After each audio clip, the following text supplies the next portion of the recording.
Are we filming? Yes, we are. So, welcome to another of my videos. So I'm not sure how long this one's going to be, but hold that thought.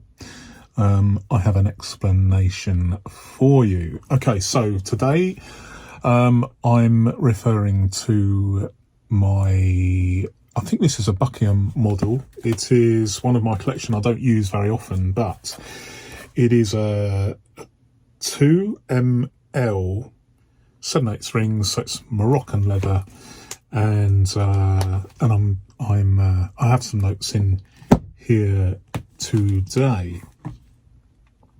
So, what am I going to talk about today? Well, first of all, the format of these midweek videos. So,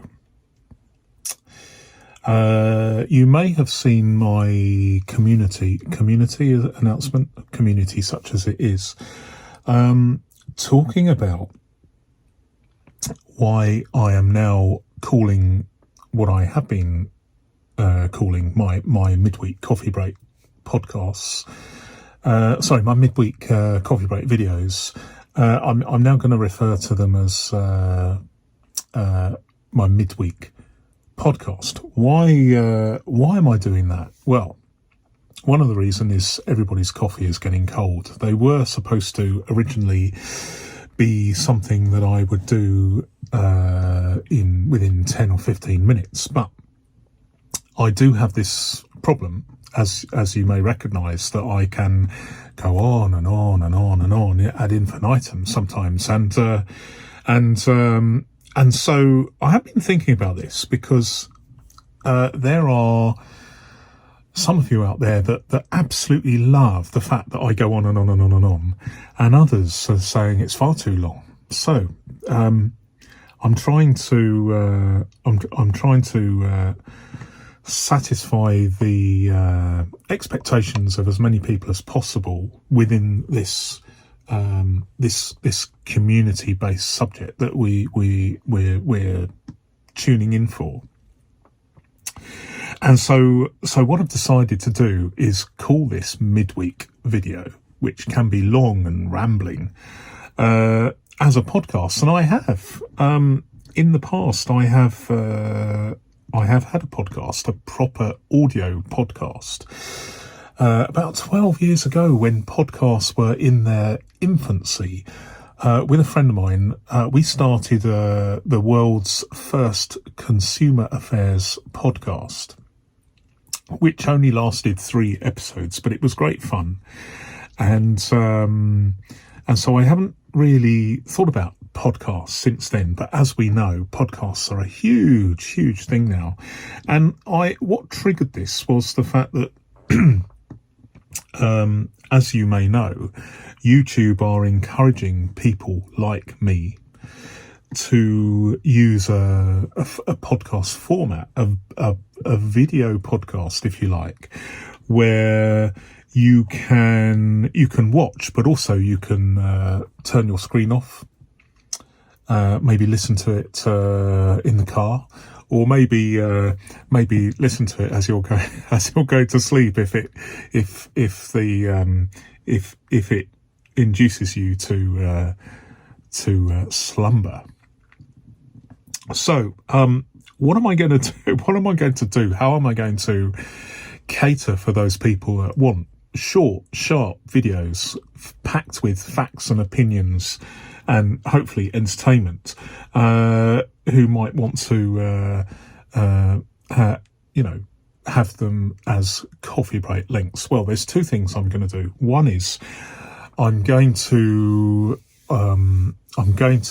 make the efforts to put in the chapters to these videos, so you will be able to see that there's a list of chapters in the description of this video, and also there's, depending on your device, you can use your mouse to scroll along the timeline at the bottom and do a similar thing.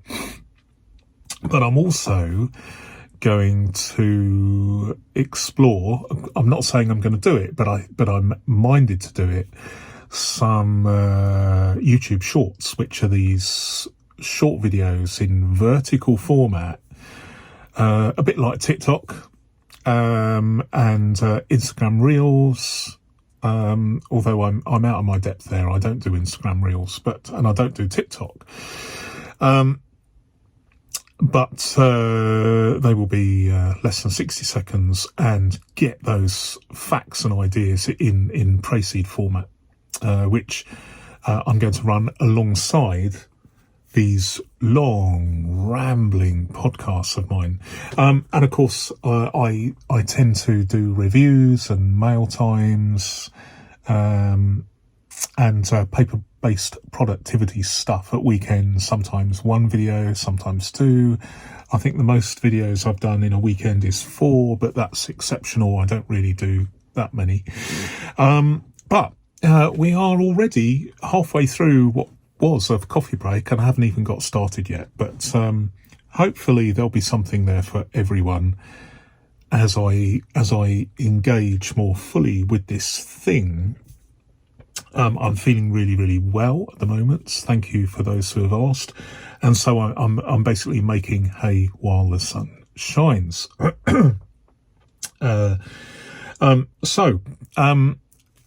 That's the first thing on the agenda. It's actually talking about this video podcast format.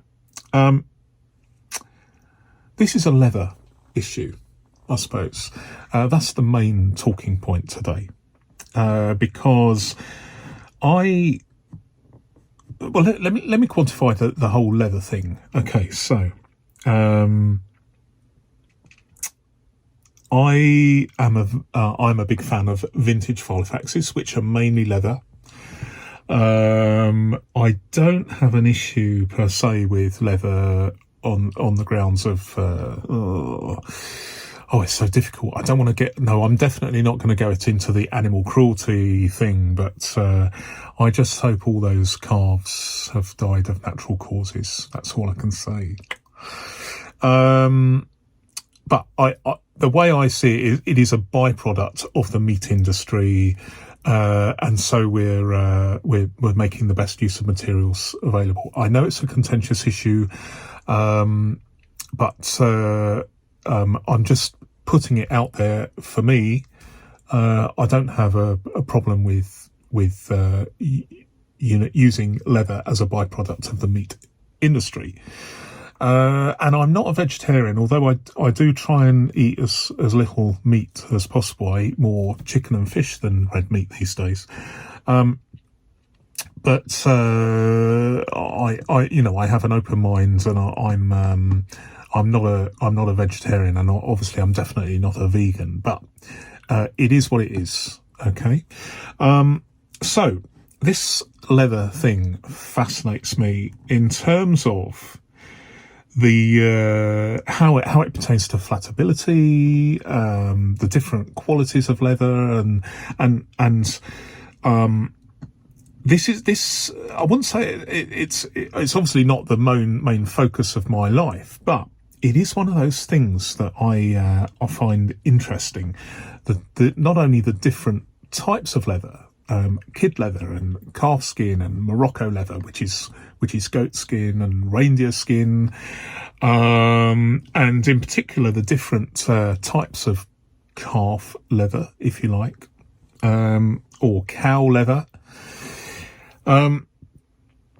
And I come from a very low base because I'll tell you what sparked my interest. Let me get this one out. So I bought this maybe a couple of years ago, and it is a homemade filofax, probably made from a kit. So very, very simple, one piece of leather.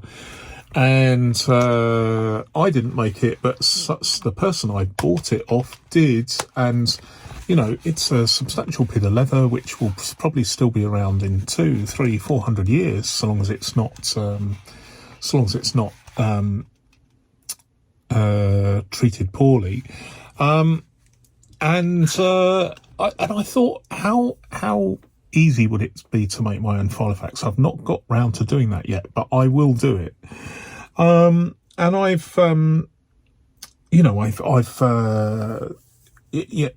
there are leathers and leathers, and I have there's different types, different qualities of leather jacket that give different emotions and feelings as you wear them. If you're wearing what I call a pleather jacket, it's not very great, but if you wear one that is really, really nice quality, then it imbues a sense of satisfaction and tactile togetherness, if you like. And it's the same with a filofax. I mean, although where are we? There are. Okay, let me give you an example. So these are two vintage binders. This one's made out of Morocco leather, and this one is made out of. Do you know what? I don't know what this is made of, but it's just stamped fine leather. But the leather in this binder imbues me with a sense of togetherness, if you like, far greater than this Morocco leather, which is a little bit stiff. It's got reasonable flatability through use, but it's even back in the day, even back in the 1970s, filofax themselves were, or Norman and Hill, as the case may be, wasn't extolling the virtues of Morocco leather. It just said.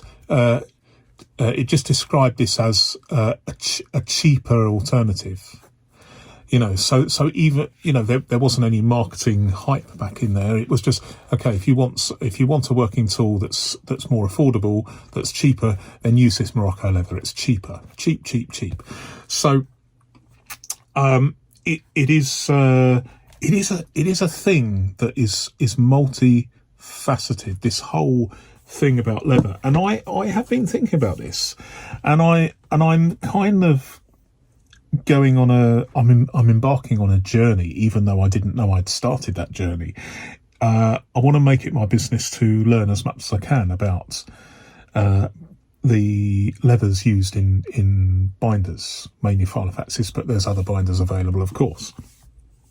And so what I did on social media a few days ago, I put out a request if anyone out there knew the difference between calf leather, Montana leather, and box leather, just as an example, to see whether anybody had some thoughts about this. And the total number, at least as I record this, I'm recording this on Tuesday, the 28th of March, with a view to this going live tomorrow, Wednesday. I put the call out. Did anybody know the difference? Now, I didn't get a response at all, but I did get a few people saying that they were looking forward to discovering the difference. So I was obviously committed then. Committed to discussing the subject and finding out. And I guess it was not so much laziness, but simply the fact that I decided to put the word out there first. But over the intervening time, I have learned a little bit about Montana leather and box leather, more so box leather, to be honest, than Montana leather. So this is what I have discovered, and I think that, the reason why I'm talking about leather in this podcast rather than in my more definitive discussions at the weekend is simply because I'm coming from a low base. I am not an expert at leathers used in the in this industry at all, and so it's a work in progress. And I'm just going to I want you to you are welcome to share with me this. I wouldn't say it's a voyage of discovery, because that's a little bit top, but I think there'll probably be in these podcasts, such as they are, there will be occasional discussions about leather in general. As I find out more, and I'm very, very keen at some point to make my own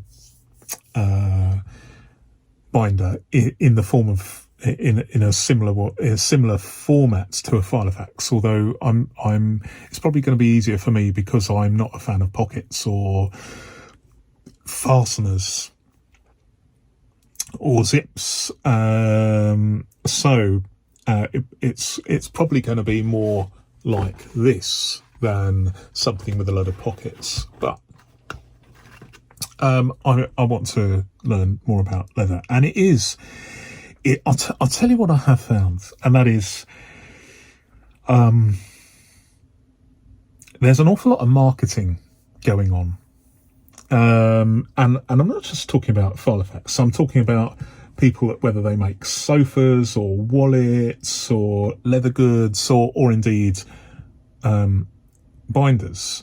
There's an awful lot of vague descriptions, like genuine leather. I mean, what's that? Genuine leather, or real leather. It is just it's just a mishmash of descriptions that are the nature of marketing. Whether any product, the nature of marketing, but particularly with leather products, where there are so many grades of leather, whether you're using the full thickness of the leather or the partial thickness, or whether it's the top layer or one of the layers underneath, and then different animals, and then there's different processing. There's the processing of leather, for instance. Chromed leather versus vegetable tanned leather, for instance, which give different qualities to the product, and also things to do with the environmental consequences. There are certain processes that are more environmentally damaging in certain parts of the world than in other parts of the world. So there are all these permissive permutations where standards of advertising and also description and also perception allow this vague mist of marketing hype that trumps descriptions, and you find that only the very, very highest products are keen. They're actually keen to describe the leather qualities in full, because they see that as a marketing opportunity, given the fact that lesser grades of leather are they'll fudge that issue a little bit more, and so when you get a full descriptive term, it's indicative of very, very high quality leather, because they're the only people that are prepared to divulge the state of affairs in their leather world. Talk about worlds. This is also indicative of how difficult this is, and how people play their cards close to their chest. There's somewhat unwisely, I typed in leather in my podcast search facility to show me a list of podcasts to do with leather, and clearly there's some enlightening podcasts out there to do with leather. But amongst everything else. There was one called the World Leather Podcast, which is described as the global leather industry's most authoritative publication. This is a podcast run by World Leather Magazine, so global leather industry's most authoritative publication. But the podcast, they pulled the plug in 2021. So either they didn't want people to know too much about the leather industry, or they had, some undesirable backlash about it, or they decided that they'd run out of ideas and it wasn't worth pursuing the podcast. So even the world's most authoritative leather publication has difficulty presenting information in a way for the public. But let's get back to this topic this challenge I posed to myself. What is the difference between calf leather? And this was just off the top of my head, just to kick things off, as it were. What's the difference between calf leather, box leather, and Montana leather? So this is not meant to be an authoritative piece at all. It's just a journey of discovery. And so I will welcome comments from you guys to steer me along this journey of mine in terms of the discovery of the whole leather industry, the leather thing. So, what did I learn about calf leather? Well, as I understand it, calf leather is a lot of things to a lot of people, and it is more or less I've got such a runny nose today. Sorry, so excuse me a minute. I feel so much better now. The show must go on. So, calf leather. Calf leather is quite often a generic term, and so it doesn't really pin things down enough to get a definitive answer. So it is as I understand it, and I may be wrong, but it is a generic term from any leather grade that comes from a young cow, a calf. So it doesn't give any specification as to A, the thickness of that leather, B, the which parts of the leather are used, and C, how that leather is treated and processed prior to use to manufacture an item such as a binder. So it's very vague. And this isn't criticism of filofaxes, but when they say 3CL, the designation 3CL on a slimline binder, the 3 stands for pockets and the CL stand for calf leather. It doesn't give an indication as to the nature, the specific qualities of the calf leather used. Although generally it's pretty good leather, but it doesn't give any insight into the which parts of the leather are used. So box leather. There was a guy called Joseph Box who was a shoemaker in England, 19th century, and I couldn't pin down the reason why box leather is associated and named after this one shoemaker. But box leather is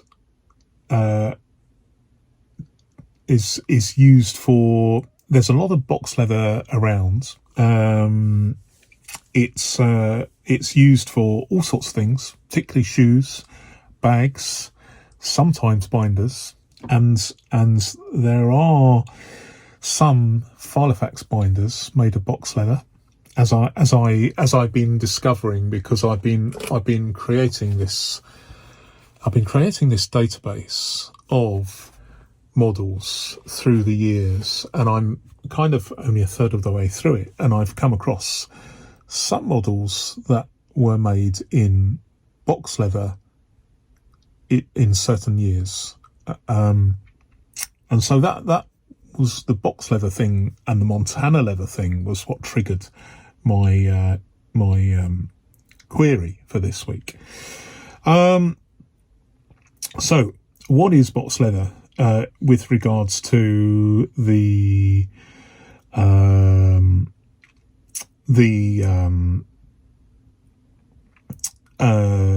binders in particular?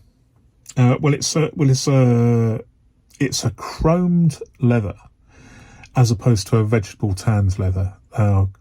Chromed leather is where have I got it? Let me see if I can find it here. I'm sure I should really edit this out, but I'm not going to because it's a podcast and we are where we are. So chromium sulfate. It's treated with chromium sulfate. Although I'm not a chemist, so I didn't delve too much into the chemical processes involved in making chromed leather. But it's treated with chromium sulfate, and then it is dyed in a water soluble dye. So the dye goes all the way through the leather, and it's more durable. It's more durable than vegetable tanned leather. But there are some conflicts here. I noticed, for instance, that in some circles it's described as a very weather resistant type of leather. But I looked on the Hermes website, where a lot of their bags are made of box leather, and it said that their bags made in box leather are seasonal, i.e. you don't want to get them wet. So there's a lot of controversy out there. But my personal experience, I had some cycling luggage, some cycling bags. I do a bit of cycling now and again for my sins, and the straps on that traditional cotton duck canvas cycling luggage, if you like, are made of chromed leather. And I've got some straps on this cycling luggage that I bought in the 70s, new. And that leather, from the get-go, it was very soft, very supple. It's been out in all weathers. You can imagine cycling in the rain. And these chromed leather straps are as good now. They look as good now as they did nearly 50 years ago. So that has been my only experience of chromed leather. I didn't really understand what processes are undergone to achieve chromed leather, but there we go. So it does seem to be a good quality leather that's used for bags, shoes, straps, and some binders. So it's interesting. It's on my radar now to get hold of a filofax made out. Doesn't have to be a filofax, but it probably will be a filofax specifically made of box leather, so that I can actually see the how easy it is to be, the degree of flatability, for instance, the wear and tear, the general sort of minutiae of the filofax that I am fairly pedantic about. I just want to know. It's sort of whet my appetite. So I'm after a box leather filofax right now. Indeed, I am after a Montana leather filofax. Now, Montana leather. My goodness, what a complex subject. There's an awful lot of discussion about Montana leather, but one thing that caught my eye, someone said, there was a one piece saying, does anybody know what Montana leather is? It's something that I'm finding hard to get my head round. I know it has a good reputation, it's good quality, it's certainly promoted as a good quality product, but one of the descriptions I came across said that that Montana leather was a full grain leather that was chrome leather. Another description said that it was top grain leather. And another description said that it can be either chromed leather or vegetable tanned leather. So, depending on where you look on the internet, gives you different results. If you type in what is Montana leather, you do not get a definitive answer, or certainly I didn't at the time. So the jury's out, and it's not a question of I've given up, but I've actually only, excuse me, I've only just started in this leather quest. So let's move on. Let's move on. Q&A. I am tempted to rename Q&A CNR because Q&A stands for questions and answers. CNR is my version, which is comments and responses. Although I have answered a question that a viewer has, but let's start with that one, the specific one where what a viewer has asked me about a specific question, and I found an answer. So this viewer says, I discovered, and she's very nicely given me a credit as well. I discovered your YouTube channel a couple of weeks ago and absolutely love your videos. That's fantastic. Thank you. They're very down to earth and honest. I'm hoping you can help me with something. I purchased a filofax deco personal size in ruby from a charity shop last week. It's in excellent condition and cost me £2. Well, that's a fantastic price. And I am head over heels in love with it. Do you know anything about this model of filofax in terms of when and where it might have been made and its original cost? Right.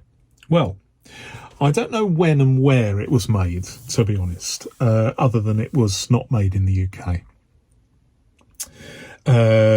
But I can pin it down to one particular year, which was 2009. Well, the Deco came out in, the Deco model is a very distinctive model with a particularly distinctive diamond cut metal clasp. Very fancy, very expensive in its day. It came out in two colours, ebony and ivory, in 2008. And then in 2009, it was joined by this ruby model. So you got the three colours, ebony, ivory, and, ruby. The cost was a staggering, at least in the filofax catalogue. The cost was £191. And £191, if you put that in an inflation calculator, in today's money, as I record this in March 2023, is £310. So an enormous sum for a personal filofax. So is £2 a bargain? the lady says it's in excellent condition. I'd say that's the bargain of the century. Even though it would not be my colour, if I saw that in a charity shop, I would have bought it and then sold it on and made a tidy profit, I'm sure. So well done you, and I'm glad to have helped. Incidentally, I got my information from two sources. One is, this is a really, really good book. If you've not come across it before, it's The Filo-fax, a comprehensive A to Z reference for everything filo-fax by Steve Morton. Now, I'm not going to list this in my description with an affiliate link because, to be honest, when it comes to books, I would prefer you to source it and order it from your local bookshop. Keep these bookshops alive if you can. But if you can't, if you don't have a local bookshop, then just search for those details on the platform of your online platform of your choice, and I'm sure it's still available. But on top of this, if you look at the bottom of the description of this video, you will see a link to the filofaxes website catalogue lists, where quite a lot of old filofax catalogues are listed, and so that is the source of my information. It didn't come off the top of my head. I had to look it up, but hopefully that will be useful. Happy to help. Okay, next question or next comment. Hello, enjoying your coffee break chats. You mentioned that you have other YouTube channels. What are they, please? Thank you. Well, this is the thing. Some of them are private, because I've not really. I've started one and I've not really added to it, so there may be a handful of videos, and it was just like a bit of an experiment. I am the YouTube version of Robert the Bruce, I think. Try again. But each one of my channels, and I think I've got about 15, are experiments which are in different stages of development or decline. But I do have one that is available for the public, for you guys, and it's listed as a featured. If you scroll down underneath this video, you'll see right at the bottom, you'll see featured channel, and it's one that I have made for my grandchildren, which I'm adding to periodically, which will possibly, probably almost certainly outlive me, and it's a bit of fun. I might add others to this to the featured list down below, but there's a very disparate. Each one has specific interest, and so there's no link between filofaxes and the others. But because some people have inquired, I've listed one below, and although it's primarily for my grandchildren, if you enjoy those videos, then that's great too. So thank you for your interest. Okay, next question. I am thinking. This is not a question; it's a comment. I'm thinking about having a leather binder made to my specifications rather than deal with the whole antique, retro, vintage thing. I think there are makers out there who do high quality work, and that is what I look for. I remember my father's filofax. He bought it in 1950 or so. I wish I still had it. Well, I share the gentleman's pain. I mean, if I had a father who had a filofax from 1950, I would and it and it got lost in some way or misappropriated or passed on, then I'd be a bit gutted too. Apart from just the sheer sentimentality of the whole issue, I mean, it'd be lovely. I mean, I have got one or two filofaxes that could well be from around that time, and I've also got another binder that is over 100 years old that actually predates the filofax patent. The one that was like the original filofax from 2010. I've got a binder from another company that even predates that, but that will be the subject of a video review at some point. When I've done a little bit more research. As far as makers out there that do high quality work, well, we know. I'm not going to plug them or promote them because but as we know, there are manufacturers out there, artisan manufacturers, who will build you a filofax style binder in your choice of leather and colours. Good stuff. So yes, absolutely. And as we know, with enough skill, you can make one yourself. And I don't have that skill yet, but I'll tell you what, I'm going to have a jolly good go at some point of making my own in simplified form. But yes. So that is my response to that comment. Okay, next one. Your viewers. Now, I did. Was it last week? I can't remember. I think it was last week. I did what was a coffee break video, but is now a podcast.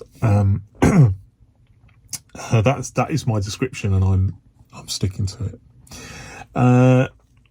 About the gender balance of my viewership, if you like, and this person says your viewers' gender balance is more even because we're here for binders, not the stickers and the fluffy decor. Well, I'd agree with that. There is a place for stickers and fluffy decor. A quick search around the YouTube, I would say that there are a lot of YouTube channels talk about binders that in part talk about stickers and decor and that, which is great, which is absolutely great. But personally, for me, I am probably I would say I'm a niche within a niche, because if you think about the number of people, if you take 1,000 people and ask them if they're interested in filofaxes, maybe 10 would be interested. I'm just guessing, maybe 10 would be interested. And then if you ask those 10 people, are they interested in modern filofaxes or predominantly vintage filofaxes and construction methods and flatability and all that good stuff, I would say perhaps 1 or 2 might be interested. Whereas the rest would be would be interested in other things. So I think this is a niche within a niche. So horses for courses, that's what I say.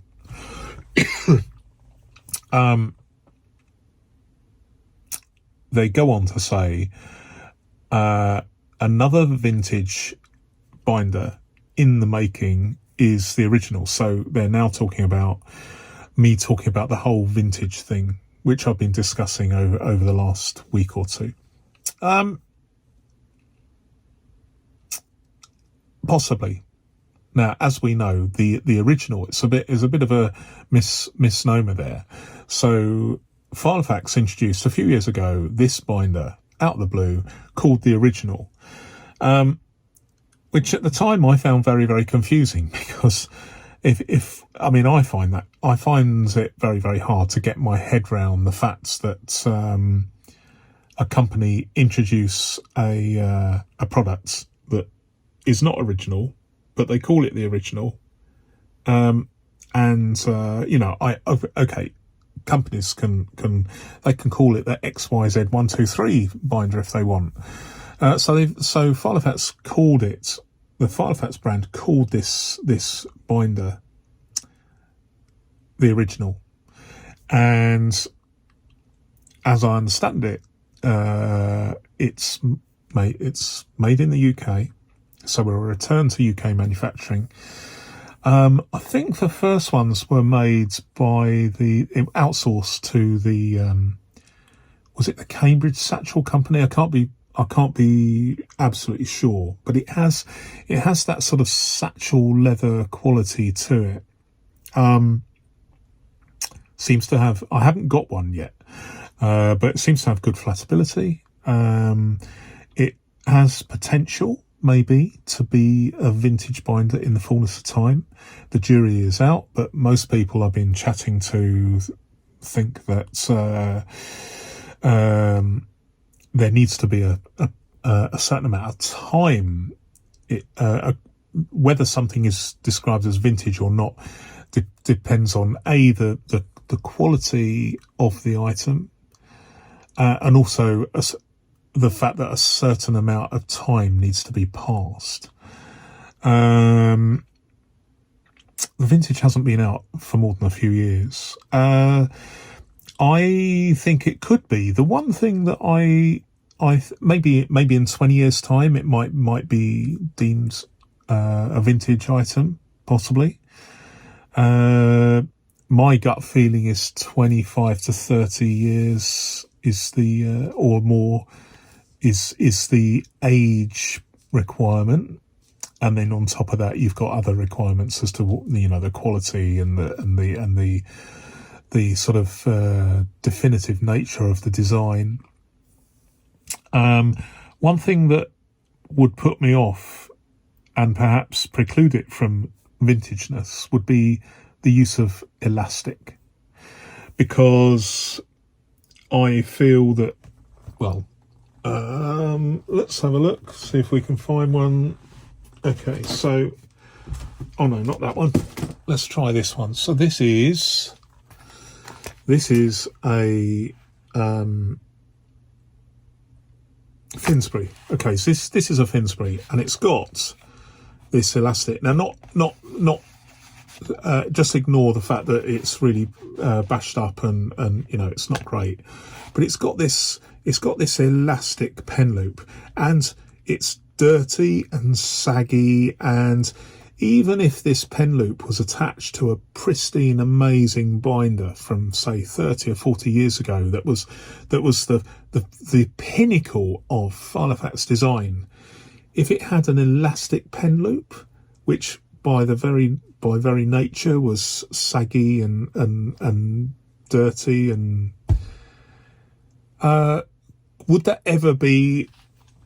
could that ever be regarded as vintage? And as we know, if you look at the design of the original Filofax, there's an awful lot of elastic there. So there's an awful lot of potential sagginess there in 30 years' time. So I would worry about that. I'm not precluding it from my mental list of vintage Filofaxes, but I think that it would probably not pass my my vintage test, such as it is, because of the elastic. Maybe.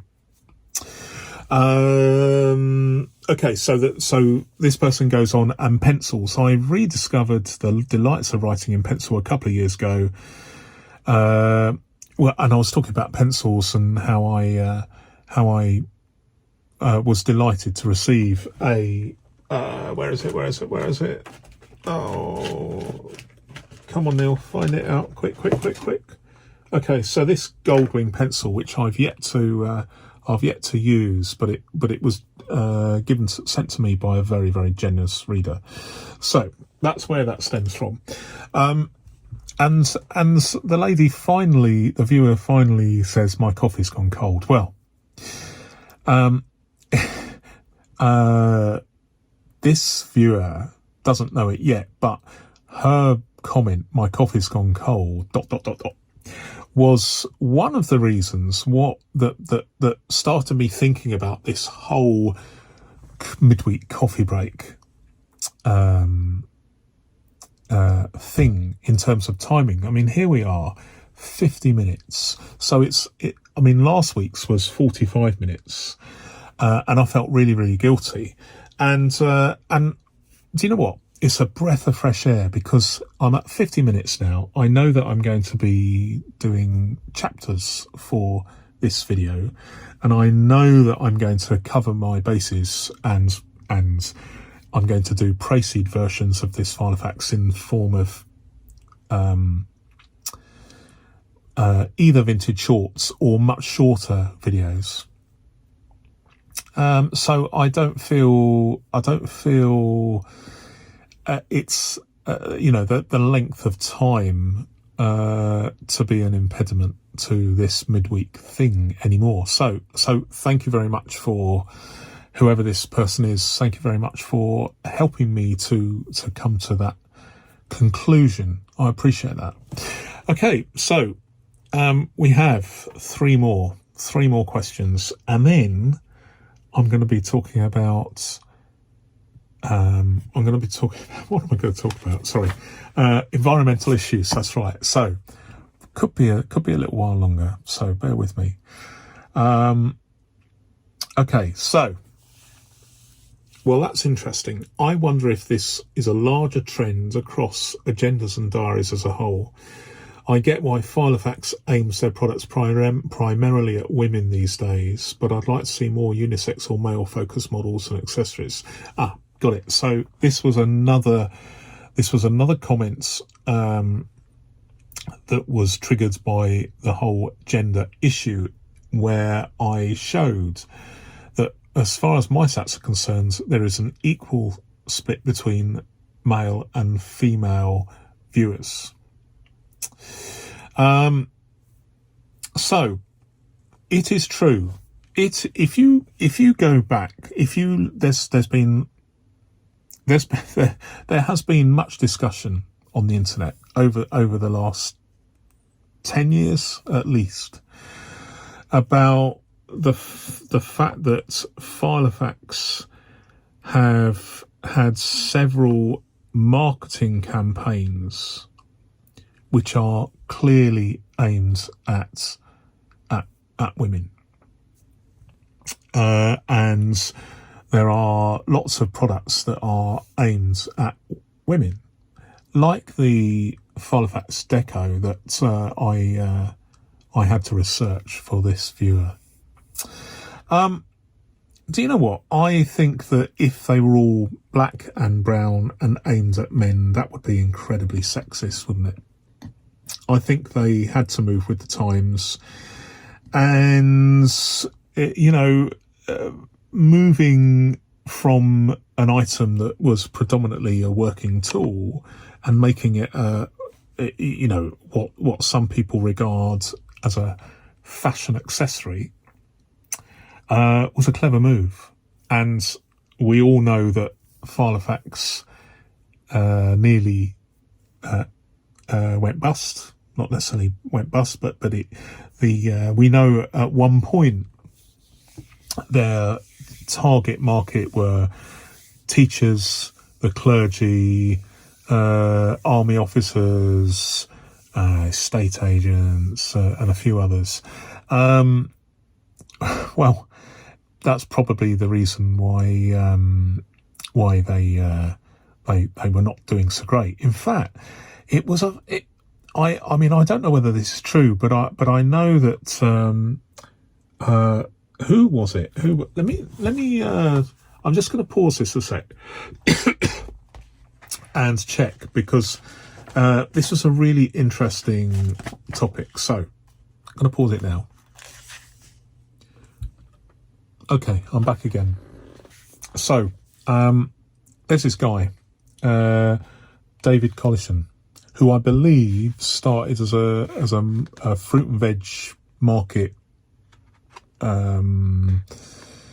porter, I believe. But he started a company called Pocketfax back in 1976, and then 4 years later they bought Norman and Hill and renamed it filofax. Now, as I understand it, there was an anecdote that was floating about that he put in. I don't know whether it's 100 or 300. He put in an order for that many filofaxes, and then the manager or the person handling the order just put it in the bin. Arbitrarily put it in the bin. Now this is a rumor, may not be true, on the basis that they weren't going to do that, because that wasn't what they did. So that was maybe indicative of how things were with Norman and Hill before David Collison sort of kind of took over, and then we went through this yuppie period, didn't we, where it became a very desirable item, and then it kind of deteriorated, and the company was bought and sold many times, and now it's as I record this, it has been owned by the FLB group for some time. They also make Let's diaries. So filofax, FLB, I don't know what the B stands for, but F is for filofax, L is for Let's, and B, please advise me what, so it's the FLB group. So it's an important thing, and it seems to be fairly stable, and part of that stability was marketing this product as a fashion accessory. All companies have to make their products attractive, and obviously I'm into vintage filofaxes because they're very well made, that they're my colour. I like the fact that they're working tools. I like the history. So there are many reasons why I prefer older filofaxes, but I do like some of the more modern ones, like the mini Portlands here, which is not it's kind of guest vintage, isn't it, rather than vintage. It's one of those on my very small list of filofaxes that were not made in the UK, but I regard as vintage. I don't have any of the filofaxes in the current model range, but as far as the gender split, I think I get the feeling that it's probably 70-30 between in favour of women. But what's the score? Here I am. I've got a bright red, albeit vintage filofax, English made, but it's not my colour, but it's in my collection. So it is what it is. I'm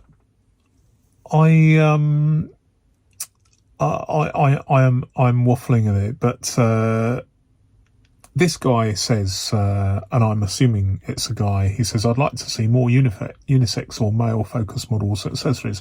But having said that, when you look at I had a quick look last night at the filofax website, the model range, and to be honest, although there are quite a few pastel colours that are not really my scene, if I was after a brand new filofax right now, There would be, I'd probably buy a Heritage in black or brown. Yeah, I'd probably go for one of those. Probably not. Yeah, there's not much choice, is there? There's not much choice. I do concede that, but at least there is some choice. We're not yet at the sort of Henry Ford level of choice these days. I mean, at least you can have a black one or a brown one. So there is a little bit of choice there. Okay, so next question. I accidentally picked up a pocket Kent a while back and was also surprised at how robust and leather-like they are. Okay, so I had a generous viewer donate to me 4 filofaxes, 3 of which were these filofax Kents, and they are surprisingly good. They're like what they call the vegan option, aren't they? So they're leather look, but they are man-made material, and surprisingly good and quite robust. This person says, I actually picked up a pocket Kent a while back and was also surprised at how robust and leather-like they were.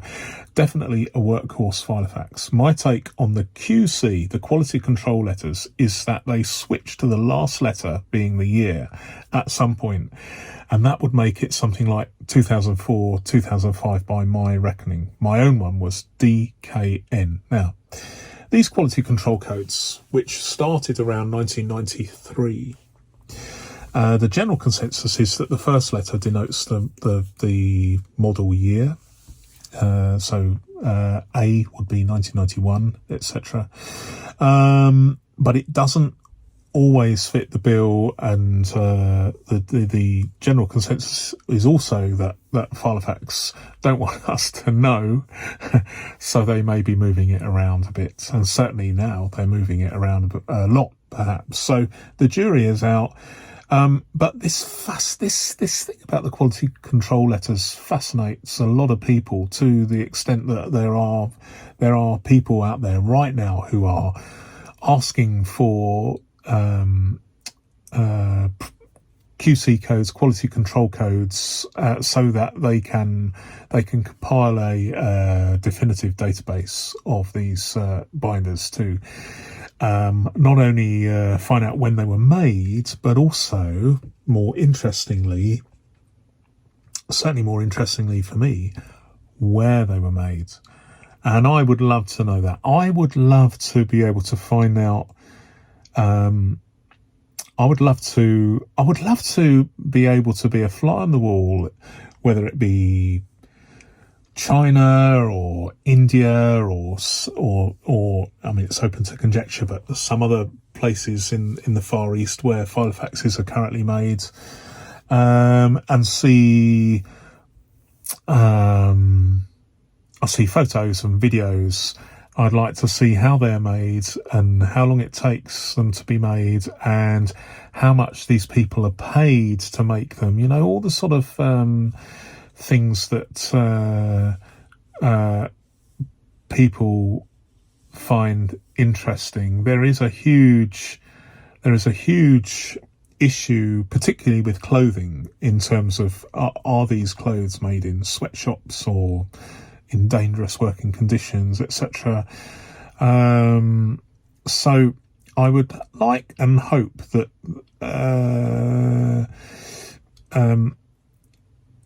the people that make filofaxes, wherever they are in the world, are paid good money, and the working conditions are good, and they're paid enough to support their families, etc., etc. So from that point of view, and I'm not trying to be holier than thou, but I would, I'll be interested to know where these filofaxes are made these days.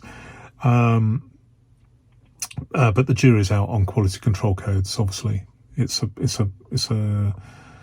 not a battle of wits, but it's certainly a bone of contention that keeps on playing. Finally, at least in terms of Q&A or CNR. I'm always watching your videos, and you cannot imagine how much I'm appreciating them. It's beautiful and so relaxing hearing you talk about something that I love since I was really young. And another thank you for mentioning the carbon footprint. It's so important to be aware of what we consume. I have a second-hand personal Sandhurst that is made in Italy as my main planner, and I highly recommend buying filofax second-hand because so many beautiful binders are already out there, and they may be even better quality than the new ones. Well, there's a lot to unpack there. And thank you so much for the kind comments. I think that's I left that till last because I'm going to give you the comment of the week gold star there. Thank you very much for your kind thoughts. Carbon footprint, I agree. It is very, very important, and I'm going to be talking about that very, very shortly in a few minutes' time. It's so important to be aware of what we consume. Yes, I agree. And personal Sandhurst, it's on my radar. I haven't got one yet, but I had to. I thought originally that it was made in the UK, but apparently not. It's made in Italy. But I am interested in getting an older one. And yes, I can also recommend buying a second-hand filofax for two reasons. One is you are helping the planet. Secondly, you're helping yourself because you're getting a quality product potentially for a lot less than a new one.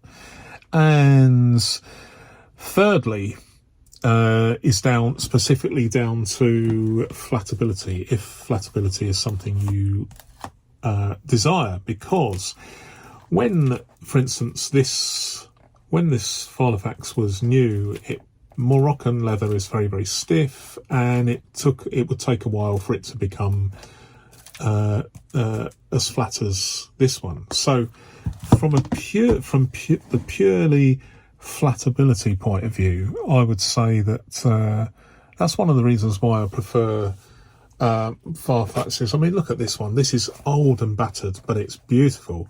Look at the flatability here. I mean, you just cannot get that with a modern binder. And how valuable is your time? The question a modern filofax purchaser must ask themselves is, if it's a filofax model that doesn't have good flatability to start with, is how many hours of your time would you be prepared to spend on getting good flatability for your new purchase, your new acquisition? If you multiply how much you're worth per hour by the hours it takes to get good flatability, you have to then decide whether that is good value. It may be the case that buying an older one that originally didn't have good flatability but now has got good flatability is a worthwhile proposition, purely from a point of view of the fact that it may take potentially many years to get good flatability. And I know that sounds a little bit over the top, but in certain circumstances that is clearly the case. So yeah, secondhand, I'm all for that. As far as them being better quality than new ones, well, it's difficult. I mean, just take these. I know the Portland is over 20 years old, but I would regard that as fairly new. As far as at least for me, this is fairly new because it's not an English-made one. The quality of this is sensational. The quality of this vintage filofax is adequate because it is made of sort of low-grade Morocco leather is the choice, the economy choice. I believe the Portland is made of a thing called tumbled leather, Now, I don't know exactly what that is, but I'm going to find out as part of my leather quest.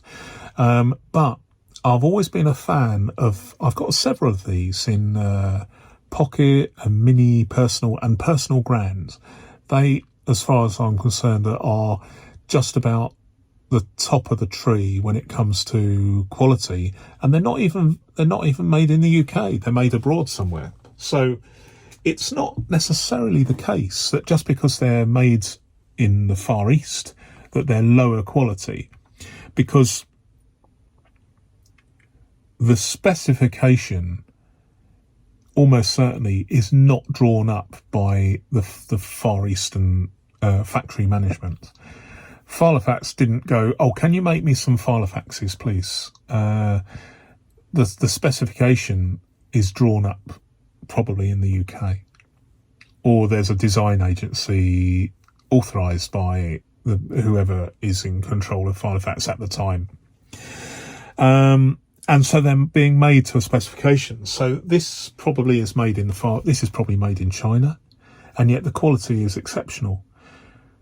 And it is all to do with the specification that is specified for the product at the time. So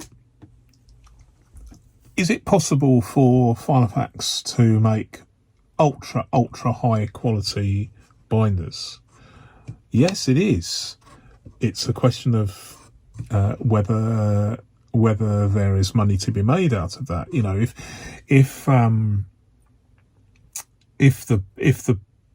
the margins, I don't know. It's so difficult because if you make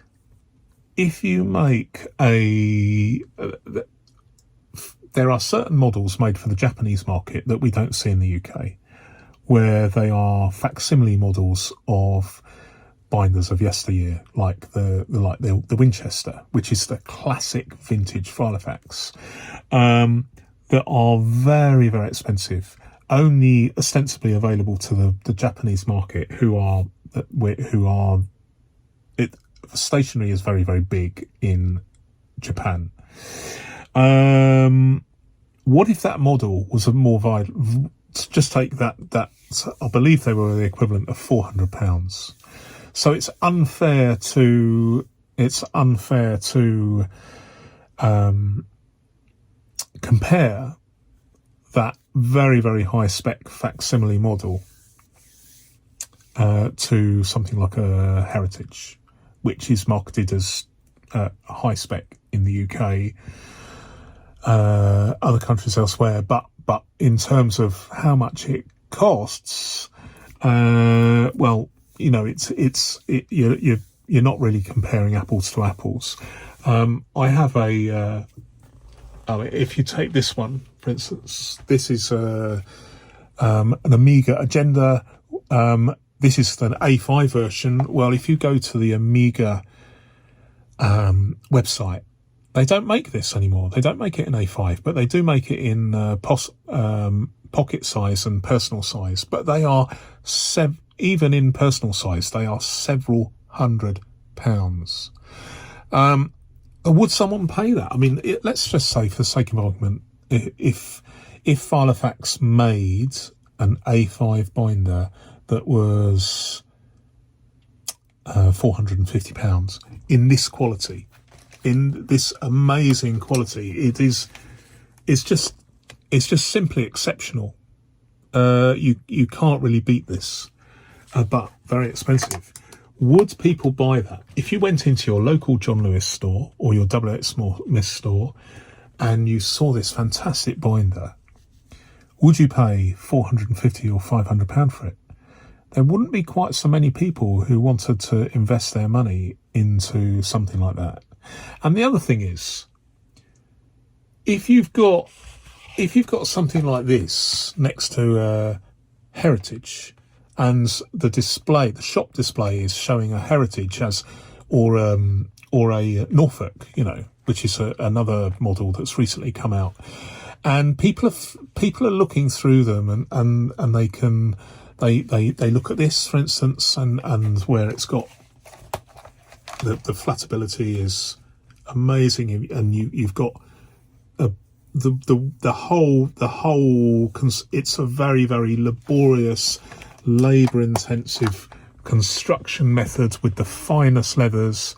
And if that is sitting next to a Chester or a Heritage or a Norfolk, then will it mean that people no longer view top of the range filofax models as top of the range? I think Toyota had a similar situation where, as we know, they have an upmarket subsidiary called Lexus, and they changed the name. And I've read that the reason why they had to come up with a new name was because if they had this, I think the first one was the LS400, which was a top of the range sedan, if you like, where the noise, the vibration, the harshness, and literally billions of yen were invested in making this car a world beater in terms of luxury. Would people buy it if it was badged Toyota? And also, more importantly, would that sort of quality at the high ends of the Toyota brands mean that people were less likely to regard the other top of the range in the same ilk? When you buy a top of the range Toyota, you want to know it's top of the range as a Toyota. You don't want to know, it's top of the range Toyota, but it's not top of the range in terms of what the Toyota company are capable of making, because they have this luxury brand as well. So filofax tried it for a little while where they had the filofax brand, and they were marketing the fax binders as a high end alternative. And I think the argument must have been similar to the Toyota / Lexus argument. Let's see if we can market these products to people where money is almost no object, but those people that are budget conscious, they want the cachet and the feel, the sensation that they're buying a top of the range budget range without thinking it's budget, without that niggling feeling, well, it's not really top of the range. So it is a really, really difficult conundrum. So the one thing is, we have a lot of choice out there, because these products are so ubiquitous. I mean, it's very rare to see a rare filofax. They're out there, and so we do have a choice. The vintage models are so long lasting. This model here, which could easily date from 1945, has plenty of life in it. It's a product where you don't have to throw it away because it's old hat. In my opinion, as it gets older, it gets better, so long as the rings function and the leather, mainly they're leather, although you do get some that are vinyl back from the 70s, and that's fine too. But they tend to just get, they're just a nice product. I mean, will this still be around in 100 years' time? Almost certainly, and it's a joy to behold. So there's something there for everyone, in my opinion. So whether it's an Italian-made Sandhurst, or whether it's a Chinese-made, more modern filofax binder, or whether it's a vintage fax, or whatever it is, there's a choice for everybody in it, for every budget. Finally, and I'm sure you'll be very, very pleased that I'm dividing this into chapters. Okay. Environmental issues. Now, this is something that is close to my heart, but I tend not to bang on about it too much, and I haven't done it so far because it's just a never-ending subject, and it's not everybody's cup of tea. I get that, but the reason why I'm bringing it up is because I've been talking about chromed leather. That's my trigger point today. And chromed leather, the chroming process does have some environmental consequences, particularly if that product is being chromed in the developing world. It's not so much of a problem in the Western world, in developed worlds, because the emissions standards, the processes and rules and regulations pertaining to the minimising environmental hazards are so much tighter in, say, the UK or Europe or America. So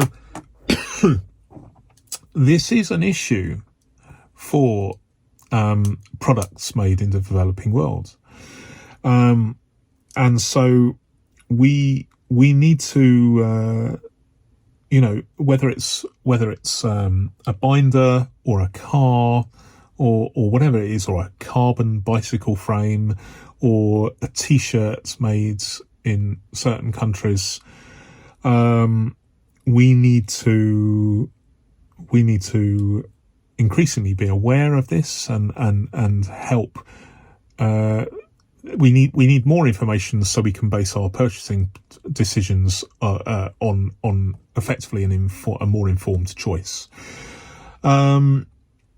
So I'll tell you what I'm actually really, really pleased about is this.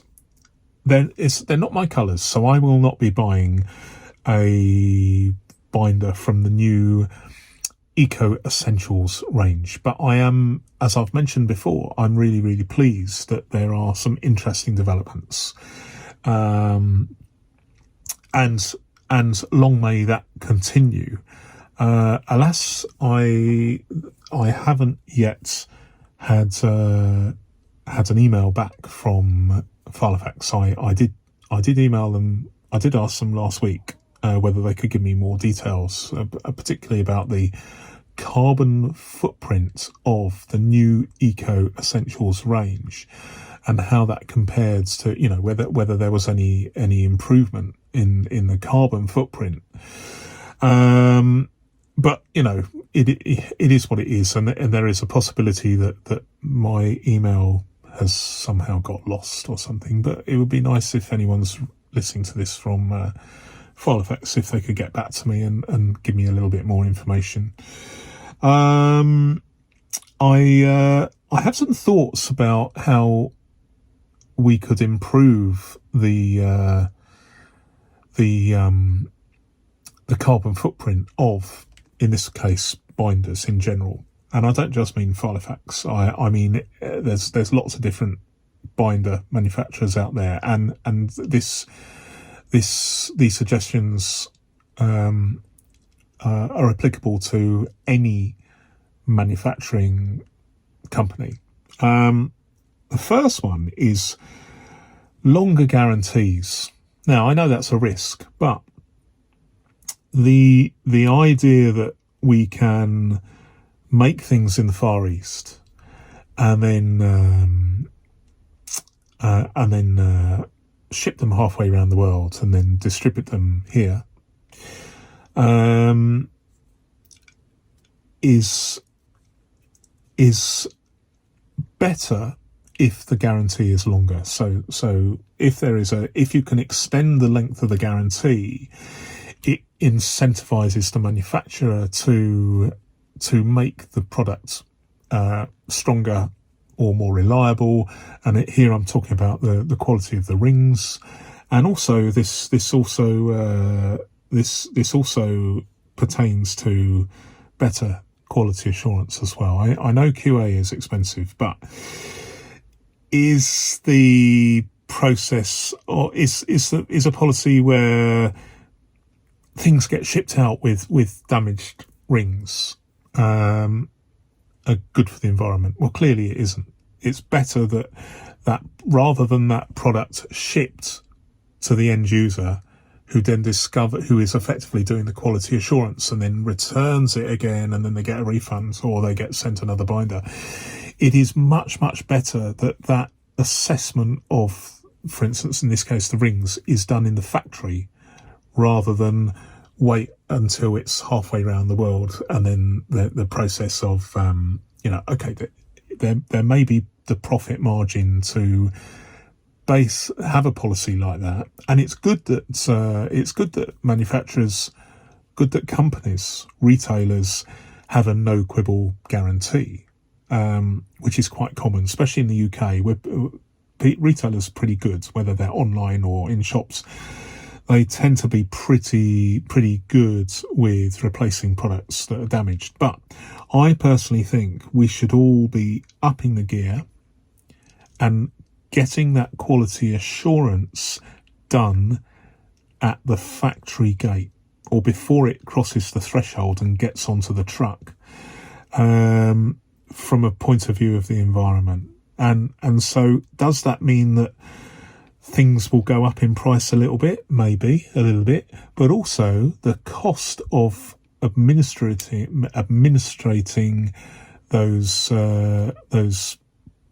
that customer service where you are sending out replacement products, that cost will come down. Now, it depends whether one balances the other, but I would assume that the cost of manufacture and quality assurance of a binder might be a few dollars per item, but I may be wrong. I know that, you can certainly see fake ones online, for, like, I saw a couple of years ago, I saw some originals which were almost certainly fake, and you could buy them for, I think, $5 each. So, the manufacturing costs in the Far East are significantly less than here. So even if better QA bump that price up a little bit, it wouldn't be that much. So I would say that would be good for the environment.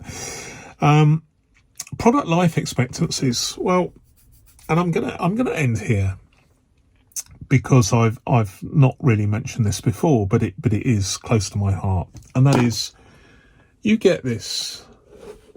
Okay, so this might be between 50 and 80 years old. Okay. And it's probably going to last another 100, maybe 200 years. That's fantastic.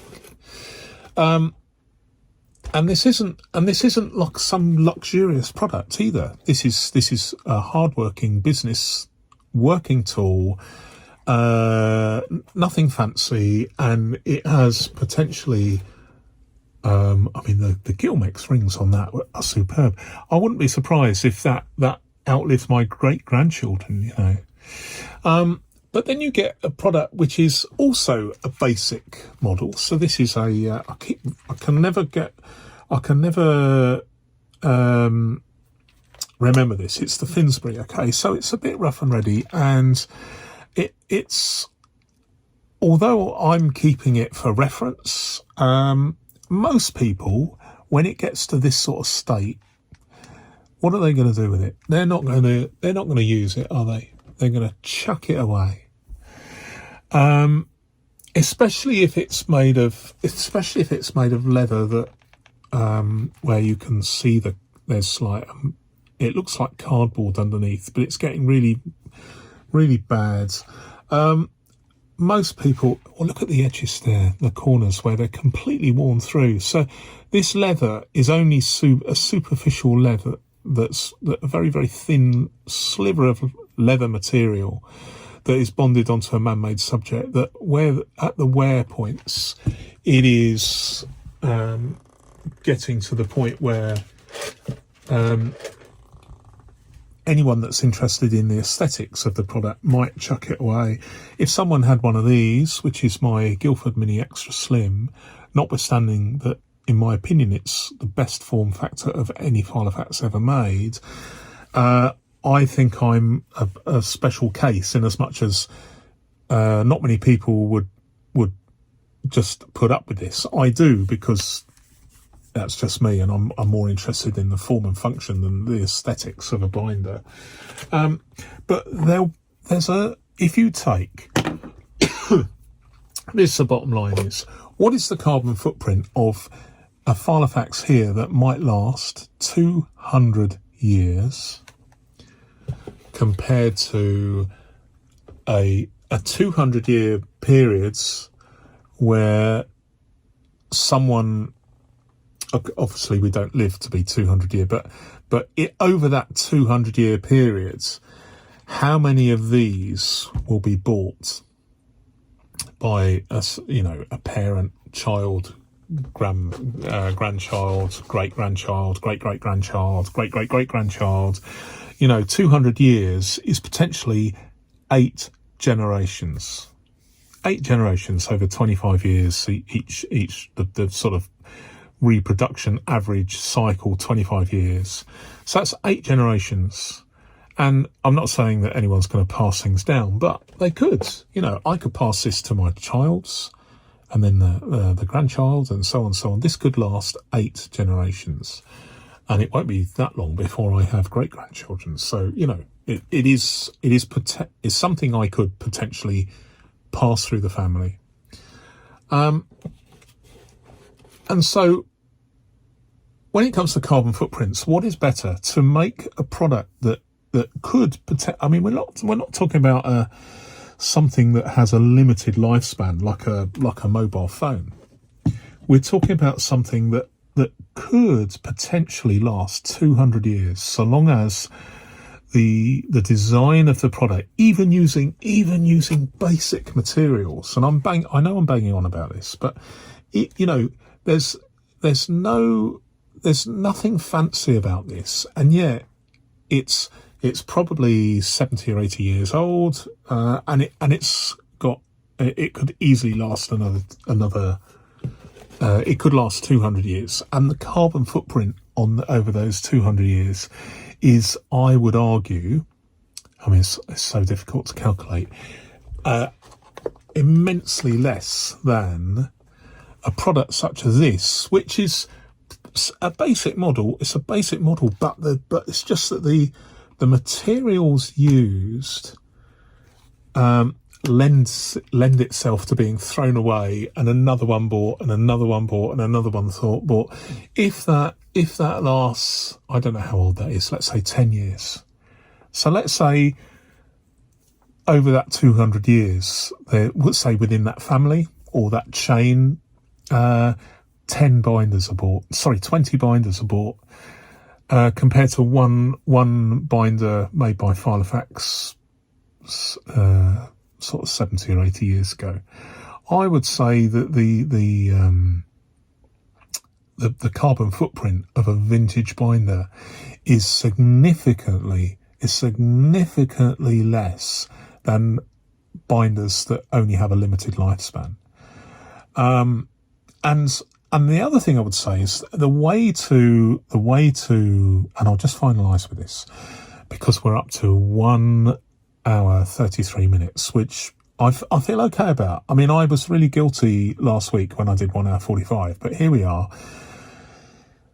at 1 hour 34 minutes, and I'm okay. I'm slightly nervous, but I'm okay with it. What I would say is, when we design a filofax, what I would like to see, and I know it's a little bit euphemistic, but it has been done in the past. I would like to see them think,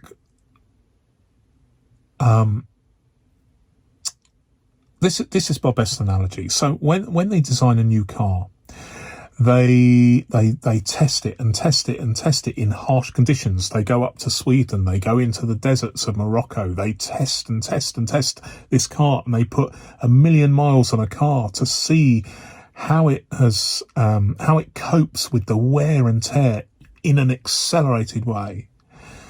I would like to see that sort of testing on a new binder, to see how those corners and that spine stand up, to see whether the leather will, there are ways and means of doing this accelerated testing for wear and tear. And to see whether that binder is capable of lasting 200 years would be a little bit optimistic. I know that, but at least 20 years. What is that binder? Will that binder stand up to hard use, the equivalent of 20 years hard use? If it doesn't, then it should be rejected. As simple as that. Anyway, maybe that's a bit harsh, but that is my opinion. And I'm going to leave it there. Thank you for watching. Until next time, goodbye.